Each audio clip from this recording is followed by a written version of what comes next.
Olá, meus amados irmãos, a paz do Senhor para todos vocês. É com muito prazer que estamos aqui no nosso canal, no seu canal do YouTube, que é o canal do CETEADALP, Centro Educacional Teológico da Assembleia de Deus em Abreu e Lima, Pernambuco.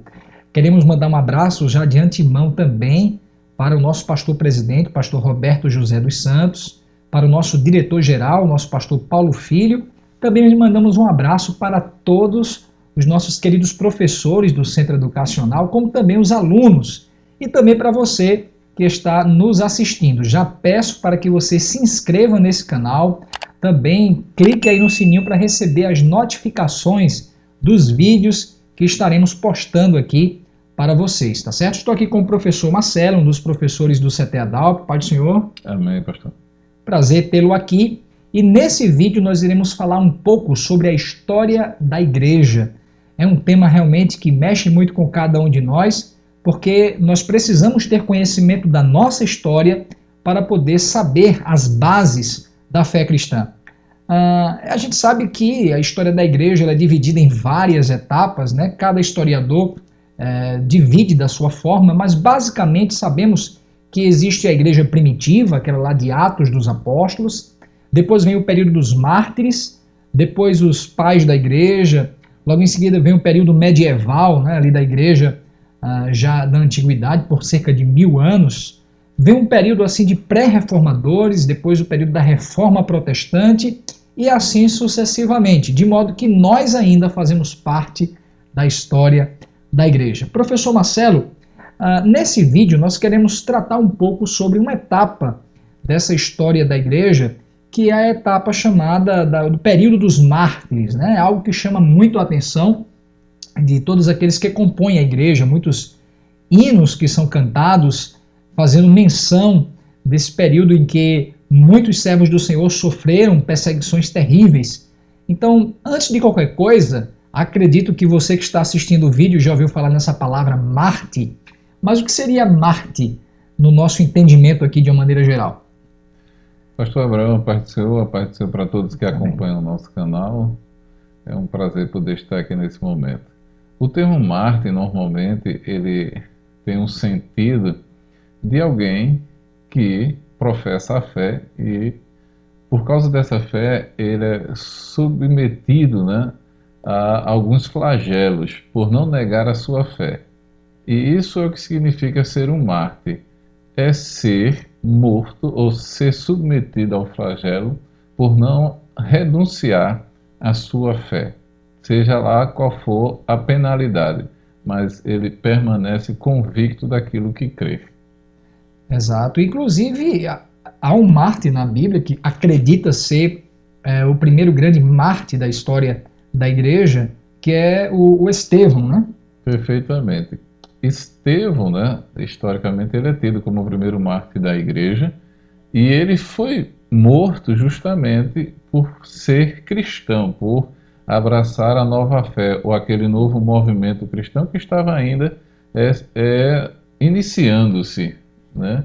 E a corrente que fazia oposição, né, os judaizantes, eles não gostaram muito daquele novo movimento, inflamaram uma turba que se levantou contra Estevão, né, e fez com que outras pessoas também, outros líderes religiosos da época, o sentenciassem, né, à morte naquela ocasião.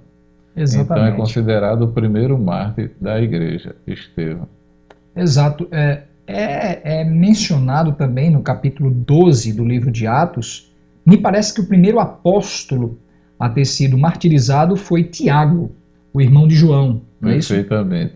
É uma situação interessante porque a gente vê o plano de Deus na vida de cada indivíduo. Tanto Tiago como Pedro haviam sido presos, né? No entanto, Tiago ele foi condenado à morte. Pedro foi liberto, mas Tiago também foi um mártir da igreja primitiva e foi martirizado, foi morto justamente por causa da sua fé. Exatamente. Interessante é que no caso de Pedro, ele também seria martirizado, mas por uma operação milagrosa, uma ação de Deus, onde o anjo invadiu aquele cárcere, Pedro estava preso ao lado ali de 4 soldados naquela madrugada, onde a igreja orava incessantemente, e Deus permitiu aquele sofrimento. Nessa passagem em si do capítulo 12, nós já podemos tirar grandes lições de que essa questão da perseguição à igreja é algo comum, algo que na igreja primitiva ocorreu, hoje existe em níveis diferentes. Há países hoje realmente que matam pessoas simplesmente porque são cristãos, mas uma coisa a gente percebe interessante, esse agir de Deus que a gente não tem como entender plenamente. A uns, Deus permite que sofra até a morte. A outros, Deus permite o livramento. Então a igreja, ao longo da sua história, ela está envolvida com todo esse processo de sofrimento, onde nesse processo de sofrimento há cristãos que conseguem vencê-lo no sentido de ser liberto ou livre desse sofrimento da morte, do martírio, e outros que vencem sofrendo o martírio. O capítulo 11 de Hebreus fala sobre isso, né? Que muitos, pela fé, escaparam ao fio da espada, fecharam a boca de leões, outros morreram, né? O que nós percebemos é que o plano de Deus está acima de todos os planos, né? Das pessoas particularmente e principalmente. Na realidade, os que são martirizados servem como sinal, porque eles não morrem com medo, não morrem com dúvida ou como quem tem esperança, né? Na realidade é o inverso. O martírio na cristandade primitiva era uma demonstração de fé genuína. Eles tinham prazer. Há historiadores que comentam que havia tanta empolgação em ser submetido ao martírio, e acredito que a recomendação de Paulo, a advertência de Paulo em 1 Coríntios 13, ou seja, ainda que eu entregue o meu corpo para ser queimado, seja uma advertência, né, a tantos cristãos que tentavam ser martirizados na realidade. Mas percebemos que o martírio foi uma marca da cristandade primitiva e continua sendo hoje pessoas que morrem por conta da fé, né? E eles servem como sinais. E os que Deus livra, eles têm a missão de propagar esta mensagem, né? Com mais entusiasmo, tá certo? Com mais convicção, com mais certeza, com mais fervor, né? Porque foi uma testemunha também de pessoas que morreram com fé, com esperança, sem revelar medo ou temor algum. Realmente, tem até um historiador, não me recordo o nome agora, que ele dizia que cada gota de sangue que era derramado pelos mártires, né, para os cristãos, Tertuliano, né? Eram como sementes que eram lançadas, ou seja, a perseguição não conseguiu destruir o avanço da igreja ao longo dos séculos. Interessante que quanto mais se persegue a igreja, parece-me que ajuda a legitimar aqueles que de fato creem. Então imagina um ambiente como o Coliseu ou qualquer outro ambiente, qualquer outra arena, onde os cristãos estão submetendo-se a certos tipos de tortura e eles não renunciam o nome do Senhor Jesus, eles não abrem mão da sua fé e nem também aderem à fé do imperador. Realmente isso é algo que a gente fica extasiado diante dessa verdade histórica. Então, de fato, isso que o professor Marcelo falou é muito interessante. A perseguição, ela promove a ideia de que, de fato, o cristianismo é algo autêntico, não é uma farsa, porque jamais alguém estaria submetendo-se a um sofrimento tão grande, defendendo uma farsa, um mito. Professor Marcelo, quando a gente fala de mártires, a gente pensa muito no caso de Estevão, no caso do próprio Tiago, que foi o apóstolo. Estevão foi o primeiro grande mártir, mas como apóstolo foi justamente o Tiago. Mas a gente percebe que ao cessar o texto sagrado, os relatos do texto sagrado, a história continua. E eu queria até fazer um convite para você que está assistindo esse vídeo. Se você deseja conhecer e ampliar mais o seu conhecimento acerca da Palavra de Deus, eu quero te convidar para vir estudar no Centro Educacional Teológico aqui da nossa igreja, em Abreu e Lima. O CETEDOP tem o curso básico em teologia, também tem o curso bacharel livre em teologia. Está aqui na tarde, logo embaixo, o nosso WhatsApp. você pode entrar em contato durante a semana, das 14 até as 21 horas, e você terá melhores informações. Mas voltando aqui, professor Marcelo, essa história que é extremamente, digamos assim, entusiasmada, porque isso nos leva a recordar a história da igreja. Passa esse período do livro de Atos, os homens, os servos de Deus, dizem certamente todos os apóstolos de Jesus Cristo foram martirizados, com exceção de João, que escreveu o livro de Apocalipse, o Evangelho, as epístolas que levam o seu nome.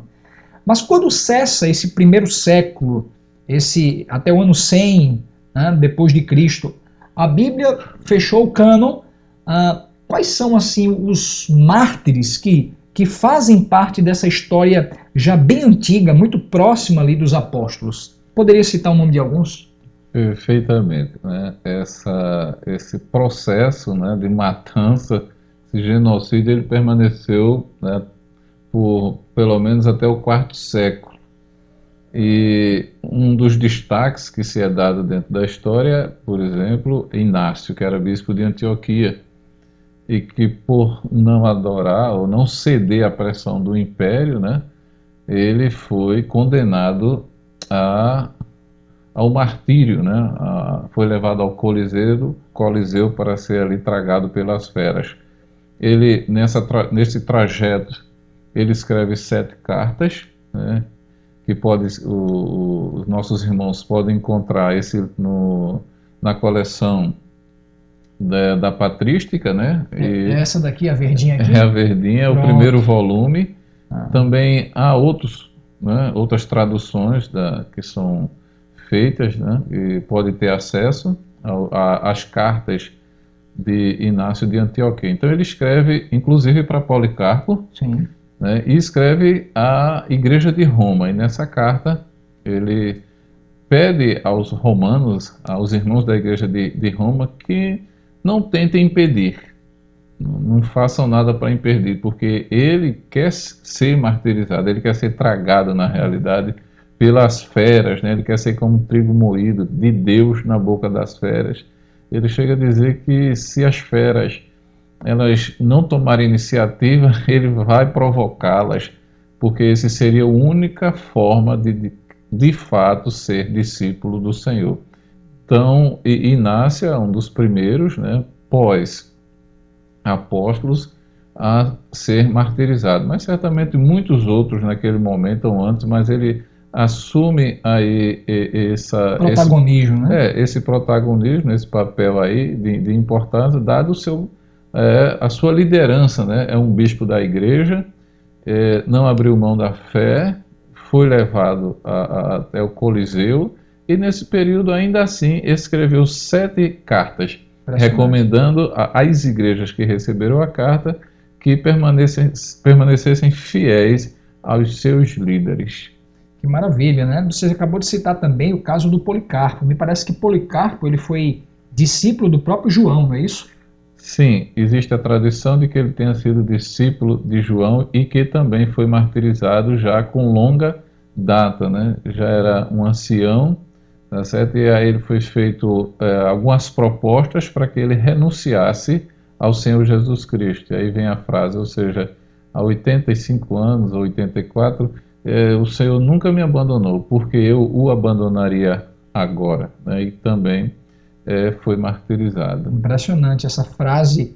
De fato, a gente percebe que são citados alguns homens de Deus lá nos séculos mais remotos, mas às vezes a gente não escuta de púlpitos, ou talvez até dentro de alguns diálogos sobre a história da igreja.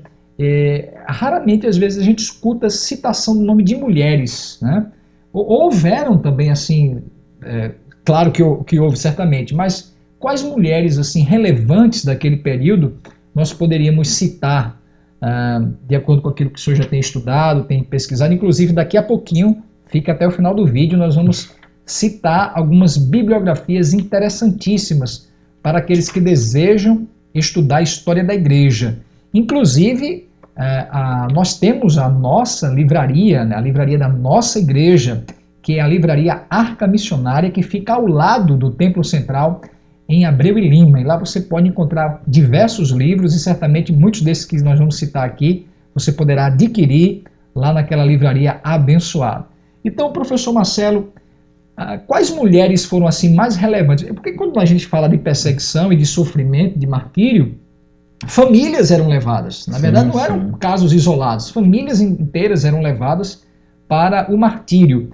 Mas quais mulheres foram relevantes assim para a história da igreja e que podemos assim ter um relato desses martírios? O Justo Gonzalez, na sua história do cristianismo, ele cita Felicidade e seus 7 filhos, que também, por professarem a fé cristã e não abrirem mão disso, né, eles foram levados ao martírio, ou seja, morreram porque permaneceram fiéis ao Senhor Jesus Cristo e ou não negaram ou também não abraçaram a proposta do imperador, que era adorar o imperador ou oferecer incenso a algum deus, né? Então, muitas outras mulheres também estão nesse rol de mártires da igreja, né? Mas ele cita Felicidade e seus 7 filhos, mas tem Perpétua, né? E certamente aí dentro, as atas, né, chamadas Atas dos Mártires, tem muitas outras mulheres que foram honradas, né, por Deus também. Exatamente, que deixaram um legado para todos nós.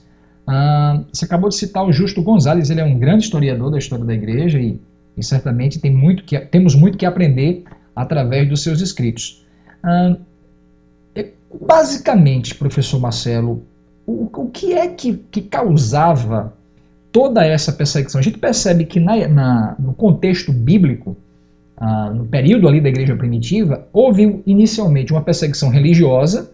Os judeus que não eram cristãos começam a perseguir os cristãos dentro de Jerusalém, justamente por conta de tudo aquilo que estava acontecendo, a igreja expandindo, e eles começaram a se sentir ameaçados. Então começou a haver uma perseguição religiosa. O próprio Saulo foi um grande perseguidor. Depois, lá no capítulo 12, como citei, Herodes é quem manda prender Tiago. Então já começa a surgir uma perseguição política. Herodes, que era o governador da Judéia ali, ele começa a promover uma perseguição política. Contudo, percebemos que essa perseguição política de Roma não era algo ainda totalmente generalizado. Então, quando mais ou menos, quais os imperadores, em qual período? Tenho 2 perguntas, na verdade. A primeira pergunta quais imperadores, em qual período, mais ou menos, essa perseguição ela começa a ser universal, generalizada de forma política? Segundo, quais eram as maiores razões que Roma citava que a impulsionava a perseguir esses cristãos? Pois bem, a questão da perseguição, a princípio, foi pontual, né? Sim. Em algumas regiões. Mas, dado o crescimento da fé cristã, né, pelo Mediterrâneo, muitos lugares receberam esses cristãos e foi sendo propagada a mensagem, as pessoas foram aceitando e isso foi despertando a atenção. Então, como você falou, tem as questões políticas, as questões religiosas, as questões também de caráter social. E talvez essa seja uma das mais importantes, né? Porque quando a mensagem chegava entre a população mais humilde, a miserável mesmo, então aquela mensagem de esperança que os tornava, por exemplo, um escravo era considerado igual ao seu senhor, né? Então essa mensagem de resgate do indivíduo, né? Da subjetividade, que é um conceito mais moderno, então as pessoas talvez se sentissem mais humanas.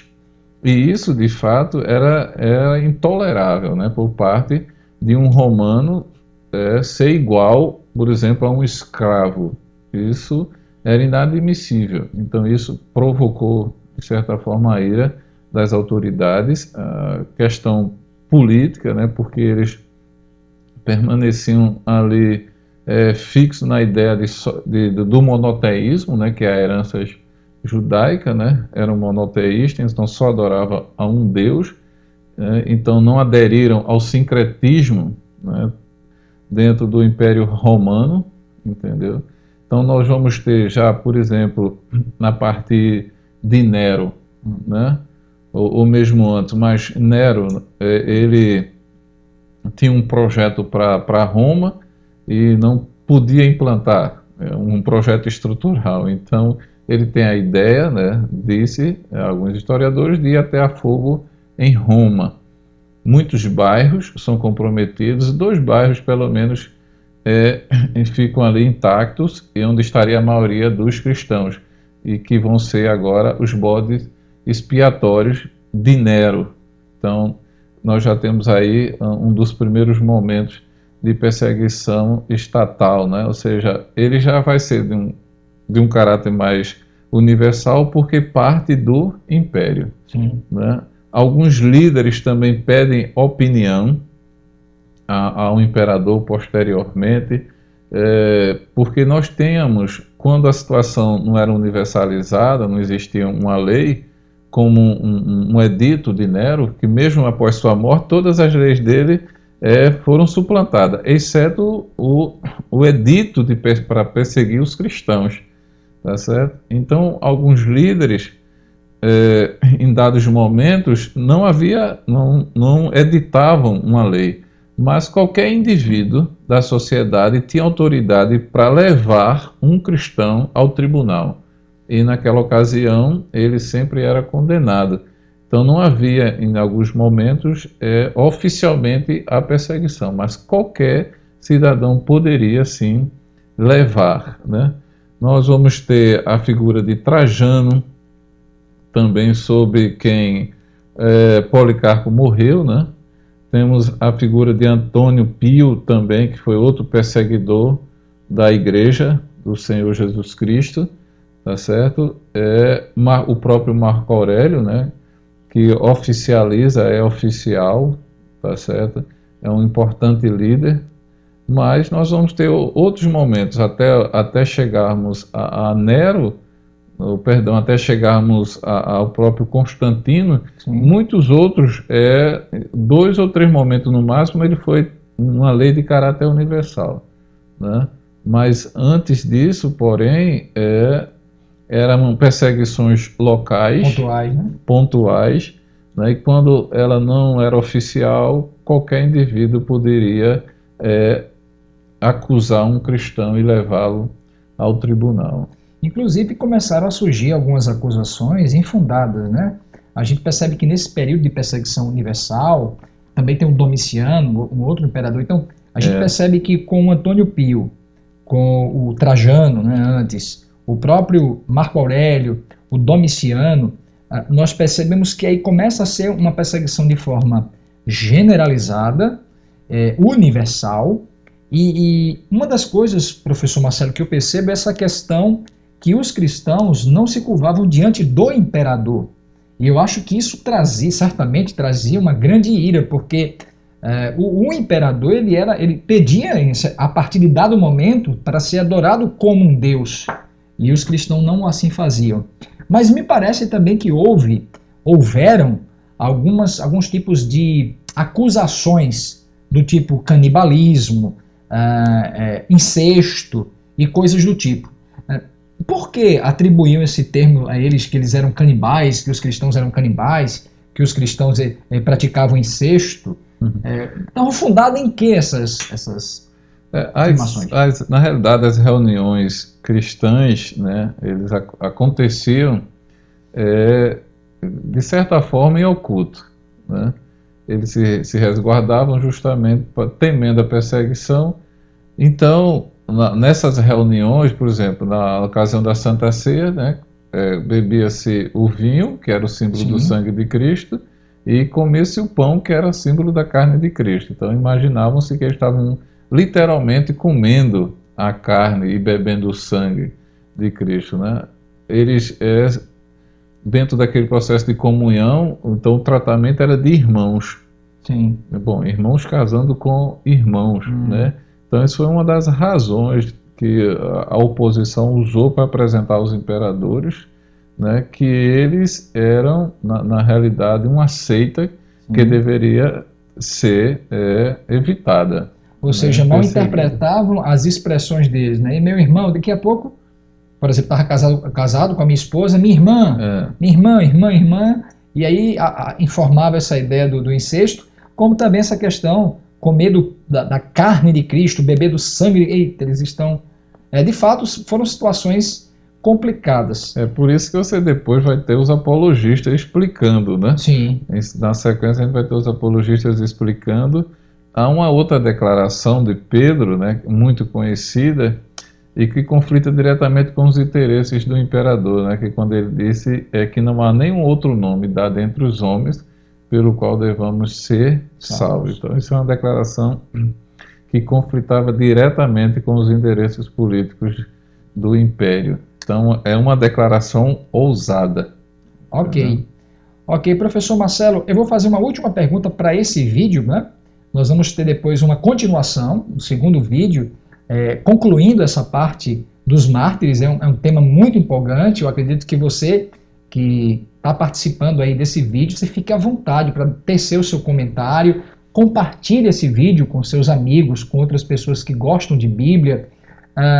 Pode até fazer esses comentários e perguntas para nós tentarmos responder, e talvez até se vocês tiverem algum interesse de algum outro tema, podem sugerir que a gente pode ver a possibilidade de produzir um vídeo aqui pelo seu canal do YouTube do CTAW. Faça sua inscrição aqui no canal e clica lá no sininho, tá bem?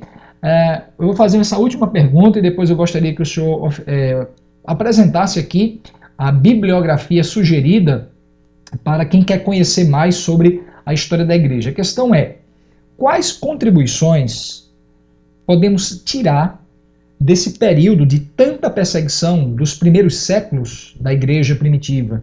Primeiro século, segundo século, terceiro século, quarto século, basicamente, que foram períodos de intensa perseguição. Quais lições? Olhando hoje para o passado, hoje estamos vivenciando momentos difíceis que a igreja enfrenta. Aqui no Brasil ainda não há um nível de perseguição como esse que outrora a igreja do Senhor Jesus sofreu. Então, quais lições, o que podemos tirar de aprendizado de todo esse momento difícil da história da igreja? Ok. Certamente muitos aprendizados, né? Muitas pessoas só pensam a igreja a partir da reforma. Sim. Ou quando olham um pouquinho mais para trás, veem 1000 anos aí de história nebulosa da igreja, mas é a igreja, né? Antes disso, porém, até o século V, nós temos uma história maravilhosa, né? São as bases da igreja que são plantadas justamente ligadas com o sangue de homens e mulheres fiéis, que não negociaram a sua fé, que receberam a proposta, né, de se renunciarem ou mesmo abraçarem a fé do império, eles permaneceriam vivos. E isso, em dados momentos da perseguição, aconteceu com líderes da igreja. Né? Não todos, evidentemente, mas alguns, em função da liderança, eles fugiram ou mesmo aceitaram fazer algum sacrifício e depois voltaram para a igreja. Isso foi uma situação que a igreja precisou tratar com essas pessoas que voltavam, entendeu? Depois de terem feito sacrifícios. Mas certamente uma das grandes e importantes lições é ter convicção da sua fé, a identidade cristã de fato imperando diante de todos os conflitos externos. Então, você tem certeza do que crê, você tem real convicção em quem crê, está disposto a encarar todos os problemas em nome dessa fé e não negociá-la por nada, não abrir mão dela, nem tampouco agregar outros elementos a ela para torná-la mais flexível. Então, uma das grandes e importantes lições para a igreja do tempo presente é este: firmar este compromisso de fé e jamais dela abdicar nem negociar por nada, jamais flexibilizar ou facilitar, entendeu? Jamais assumir uma identidade que não esteja integrada aos valores bíblicos. Então, aqueles cristãos morreram, e eles não morreram com medo, não morreram com incerteza, morreram sabendo para onde iam. E que hoje nós possamos também viver esta fé, mesmo não tendo a mesma perseguição, mas que pelo menos nós possamos conservar a fé que temos, né, e não facilitar em nada, né, ou seja, não usar nossos contextos culturais, abraçar esses contextos culturais no sentido de atrair outras pessoas que veem a igreja como sendo um ambiente, né, difícil de conviver, já porque justamente tem divergências culturais e teológicas com o mundo. Mas esta é a igreja do Senhor, né? Por isso que não é um ambiente de recreação. É a igreja do Senhor e é diferente. Resumidamente, não podemos ser politicamente corretos, não podemos negociar os nossos valores, nós estamos aqui para agradar a todos os gostos, mas como igreja do Senhor Jesus temos uma grande responsabilidade de servir a Ele independente das circunstâncias, claro, servir a sociedade no sentido da evangelização, da ação social e coisas do tipo. Professor Marcelo, encerrando esse vídeo aqui, eu já querendo também já dizer para você que o próximo vídeo nós vamos fazer a segunda parte. Estamos numa série aqui da história da igreja, essa é a primeira parte, teremos um segundo vídeo que vamos dar sequência a alguns fatos interessantes. É claro que a gente está falando de uma maneira mais sucinta, não há tempo para isso, mas nós temos uma disciplina no Centro Educacional Teológico da Assembleia de Deus em Abreu e Lima, que é a disciplina de História da Igreja. Vem estudar conosco para ter melhores informações. Ok? Professor Marcelo, cite alguns livros que podemos assim ter acesso a essas informações mais voltadas para essa questão dos mártires. Graças a Deus, hoje a literatura ela é abundante, né? E com certeza os cristãos devem sim despertar para essa temática, tá certo? Então, nesse momento nós estamos adotando um material que a gente, em função do tempo, né, tem que tentar ajustar o material. Exato. Então nós temos aqui, inclusive, o cristianismo através dos séculos. Então é um bom material, ele é conciso, tá certo? Um volume único. Essa edição já é revisada e ampliada, ok? Então, quem vier estudar conosco, né, vai beber desta fonte aqui. Um outro material também muito conhecido da igreja, que antigamente ele era editado em 10 volumes e agora estão em apenas 2, né, História Ilustrada do Cristianismo, de Justo Gonzalez, que agora são 12 volumes. Dentre muitos outros que estão à disposição da igreja, às vezes volume único, às vezes Daniel Hobbes, 10 volumes, né? Então são mais ou menos 8.000 páginas de muito tema, tá certo? Importante, muitos temas importantes para o estudante. E é importante que a igreja busque, né, essa temática, esses eventos, os personagens, para que, com base no que aconteceu no passado, possa refletir melhor na igreja do presente e do futuro. Exato. Tem esse aqui também interessante da CPAD, não é isso? Os mártires do Coliseu. Eu acho até que talvez para quem está iniciando, assim, talvez não seja assim de um centro educacional, não estude teologia de maneira formal, talvez ele teria uma linguagem mais acessível, não sei. Qual você indicaria para quem está começando agora? Por exemplo, pode ser alguém que está assistindo esse vídeo e deve estar dizendo, poxa, eu começo a ler qual livro? Qual seria o inicial? Eu não sei nada sobre a história da igreja. Eu começo por qual livro? Tem alguma indicação de algum mais simples? Ok. Então, na realidade, os eventos, né, que levaram os servos do Senhor, os santos ao martírio, está dentro de um contexto, né? Se você fizer o estudo isolado, talvez você não compreenda muito. Então é importante estudar a história da igreja, como eu falei. Você pega um livro de volume único, né? Se for um material denso, né, não vai ajudar, então um material mais conciso. E aí depois que você fizer a leitura, pelo menos, da temática relativa aos 5 primeiros séculos da igreja, aí sim você vai lá e pontualmente você dirige a sua leitura, né, dentro dos mártires da igreja, que são vários, né, tanto as pessoas, os santos, né, como também as reflexões que são trazidas pelos escritores, né? Tem outros, né? Por exemplo, agora mesmo, bem recentemente, Conhecendo os Mártires da Igreja Primitiva. Está aqui, editado também pela Vida Nova, né? Uma introdução evangélica. Então, tem muitos outros livros, e dentro de livros também de história da igreja, também tem a história de outros mártires, à disposição de todos os estudantes. Maravilha! Então, se você quer comprar algum material desse, você pode procurar a nossa livraria Arca Missionária. Está aqui abaixo o telefone da livraria Arca Missionária, você pode entrar em contato, esse é o WhatsApp da livraria Arca Missionária, que fica ao lado do Templo Central da Assembleia de Deus, em Abreu e Lima. E estamos encerrando esse vídeo. Eu quero agradecer a participação de cada um de vocês. Somos do Centro Educacional Teológico da Assembleia de Deus em Abreu e Lima, Pernambuco. Queremos dizer que o nosso centro educacional, nós temos curso de teologia, temos curso de música, curso de missiologia, curso de Libras, de capelania também. Então, se você puder, desejar, vir estudar conosco de forma presencial, temos alguns núcleos do curso básico de teologia espalhados em vários lugares aqui do nosso estado. E se você está morando longe aqui do nosso estado de Pernambuco, nós temos também alguns cursos EAD de curta duração.